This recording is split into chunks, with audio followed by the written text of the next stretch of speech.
This is my family. They're going to be my audience for the speech. We have my mom and my dad and my little brother, who's going to be my cameraman.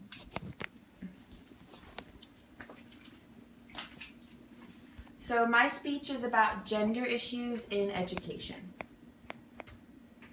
Some things to know. Sometimes men's brains don't process women's voices because women's voices are considered just as complex as music. So if a man is talking over a woman, it's not because he's rude, it's because his brain literally cannot process the woman's voice. 11 of the 200 top paid CEOs in the country are women. That's 5.5%. 1 in every 5 female college students is raped while in college. And in Kenya, girls miss 3.5 million learning days every single month. And I'll get to the reason why later. So one problem in America, at least, is in college. The majority of professors in the world of academia are men. It's almost 70%.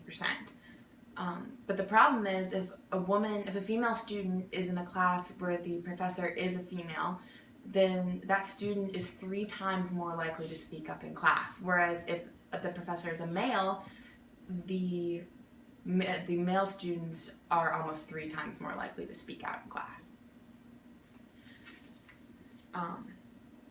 Another problem in the American education system, and this starts from when girls are very little all the way to grown women, is when women speak up, when they do get the confidence to raise their hand in class, they qualify their responses. They say, I think this might be right, and I may be wrong, but, and I don't know the answer really, but I think this. It's a big problem that women can't, when they do get the confidence to raise their hand, they then can't speak confidently. It comes out very tentative.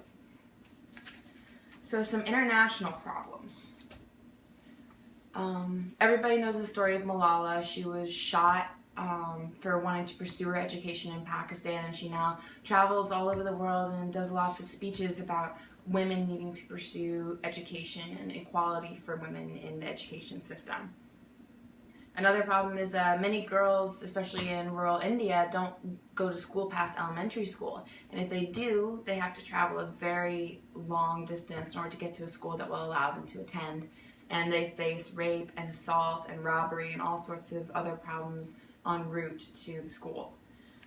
In Kenya, like I mentioned earlier, girls miss 3.5 million learning days, and 1 out of every 10 girls drops out of school.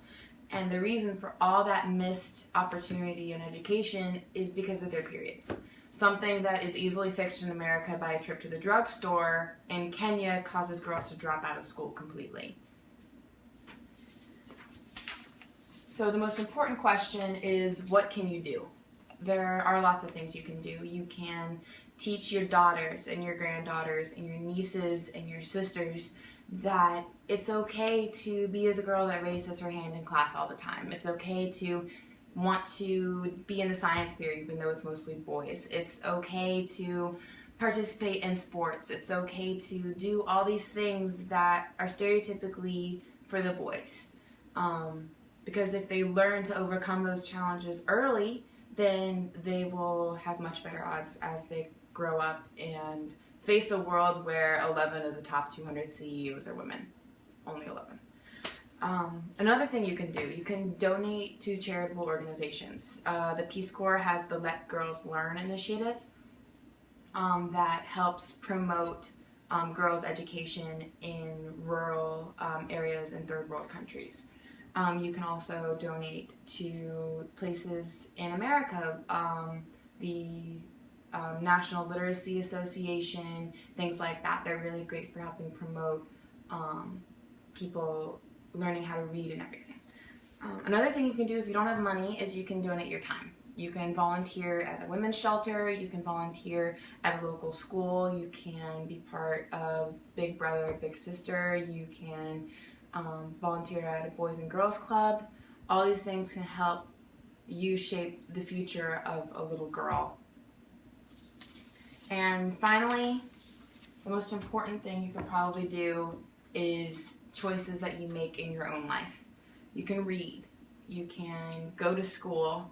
And finally, you can do your best in everything that you do, because especially the women in America, we have opportunities that so many women around the world don't have.